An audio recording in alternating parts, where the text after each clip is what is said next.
Guru Busters!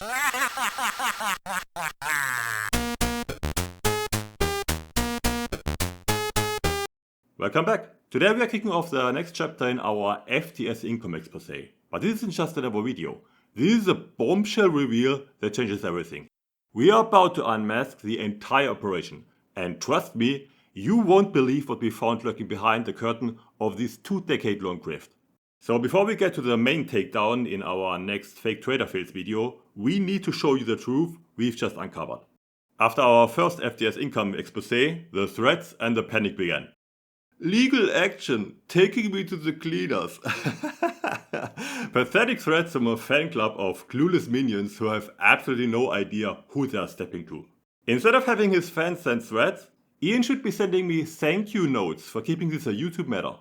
Because if he motivates me to take the dossier of evidence I've gathered and present it to the relevant authorities, his legal problems won't be about him trying to silence a critic over defamation anymore. They'll be about him defending himself against fraud. And that's a whole different ballgame with much more serious, real-world consequences. It's a core part of the playbook. When you can't defend a lie, you attack the person telling the truth. Here he is in an old clip, dropping the mask. Have a go at me as much as you like, but trust me, I'm coming back, and I will only come back legally, because I'm not somebody. I'd love to meet you and smash a couple of people in the face, but that's not the world we live in. But I will come back and I will absolutely crucify every element of your life legally if I can. Come at me, bro. I have the fucking money, I have the fucking time, I have the fucking expertise, I have the fucking evidence, I have everything. Some actions have consequences that lead to bars. Let's find out. And while the fanboys were typing, their hero was busy frantically trying to rewrite his own history in real time. He deleted his £3.5 million profit lie from his own website. These aren't the actions of a confident millionaire trader. These are the panicked keystrokes of someone caught out. And that brings us to the ultimate punchline. The real reason his threats are so pathetic and why he should be terrified of any legal process. Because the man making the threats isn't even real. As he desperately tried to cover his tracks, our community was working. After our last video, a viewer who wishes to remain anonymous sent us a message that would ultimately blow this entire case wide open. This viewer pointed us towards the name. A ghost from a deleted forum thread and a 2007 payment link. A name that, on its own, led nowhere. Standard searches revealed nothing conclusive. The trail went cold. Then, the breakthrough came from a different angle. A member on our Discord pointed out something crucial. The public-facing address for FTS Income isn't the real office. It's a notorious virtual address in London which, according to the BBC, is a magnet for criminals running boiler room and share scams. That was the key. We went to the one place he couldn't scrub. Official UK government records. First, we checked for the company, FTS Income. As expected, nothing. A phantom, a facade. It's a fake company. It doesn't exist. But then, armed with the name from our first tip, we searched again. And there he is. Meet Iain Higgins, Director of ARI Data Services LTD. Occupation Data Analyst. The man the betting world knows as Ian Erskine is, according to the UK government, an entirely different person. But the official record gives us even more. It confirms, beyond any doubt, that we have the right man. Look who the other director of the company is. Samantha Higgins. And yes, for those of you who follow his content, that is the very same Sam he often refers to in his videos. Now I can already hear the frantic typing from the fanboy brigade, their little fingers trembling as they hammer out the only defense they have left. It's a coincidence! It's a different guy! You have no proof! It's truly adorable, the desperate need to keep the fantasy alive. So for those of you still clinging to the wreckage, let's play a little game. Let's cross-reference.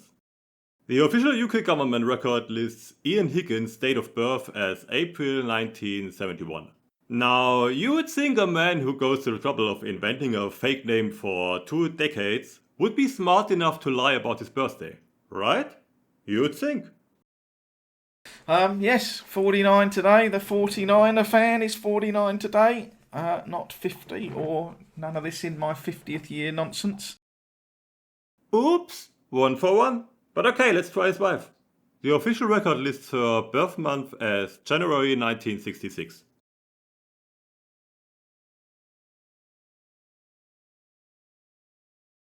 Oh dear, it seems our master of deception isn't quite as clever as he thinks he is. But I have one more question, just for fun. Hey Ian, what's the name of your grandson? Been concentrating on our little baby Ari. Got his name now. Ari. A-R-I. Ari is the name that Jodie has chosen for her baby boy, or Jodie and her boyfriend Chris have chosen for her baby boy. Checkmate. He literally named his company after his grandson. The sentimental sloppiness is breathtaking. So let's be clear to anyone with a functioning brain cell.